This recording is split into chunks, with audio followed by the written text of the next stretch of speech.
આજ 5 દિવસથી બેઠી છું આવી ચૂલે રસોઈ થતી નથી કોઈ માલ છે મગજ છે બધું એમને એમ રસોડા બીજો થતો છે નહીં અને માલને કોઈ સારો હોય તો સારો નથી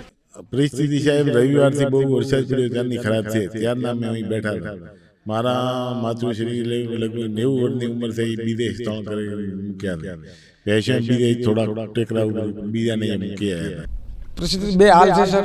આજમાં પાણી આવે ઉપરવાસમાંથી પાણી આવ્યું છે અત્યારે લગભગ 60 થી 70 ઘર પાણીમાં બધાને સંયંત્ર કરવા પડે છે અહીંયાનું અનાજ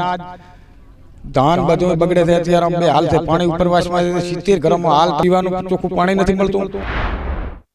બનાસકાંઠાના રામપુરા ગામના લોકોની વેદના સાંભળ્યા બાદ હવે ગામના હાલ પણ જોઈ લો રસોડાથી માંડી ઘરના એક ખૂણામાં પાણીએ કબજો જમાવી લીધો છે રવિવારે જે આકાશમાંથી આફત વરસતા આ ગામ આખું ટાપુ બની ગયું કેટલાક ઘરોમાં તો કમર સુધીના પાણી ભરાઈ ગયા ખેતરોથી માંડી રોડ બધું જ ડૂબી ગયું લોકોને હતું કે વરસાદ વિરામ લેશે એટલે પાણી ઓસરી જશે પણ ખારો પટ હોવાથી વરસાદ રોકાયાના 4 દિવસે પણ ઘરો કે ખેતરોમાં પાણીનું એક ટીપું ઓછું થયું નથી અને ઘરના રસોડાના હાલ જુઓ રસોડામાં ચૂલોથી માંડી બધું જ પાણીમાં ગરકાવ છે રસોડાનો સામાન રસોઈ બનાવવાની જગ્યાથી લઈને વાસણો બધું જ પાણીમાં તરી રહ્યું છે ચૂલો ચાલુ કરી શકે તેવી સ્થિતિ જ નથી સ્થિતિ એટલી ખરાબ છે કે લોકો 4 દિવસથી ખાધા પીધા વગરના છે બીજી તરફ ગામના ખેતરોની હાલત પણ દયનીય છે પાણી વચ્ચે પાક ઊભો છે ખેતરોમાં વાવેલ બાજરી જુવાર અને મગ જેવા પાકો પર પાણી ફરી વળ્યું છે રોડ પણ પાણીમાં ડૂબેલા હોવાથી લોકો રોડ તોડી પાણીનો નિકાલ કરી રહ્યા છે હવે અહીંના લોકો સરકાર મદદ કરે તેવી બે હાથ જોડીને વિનંતી કરી રહ્યા છે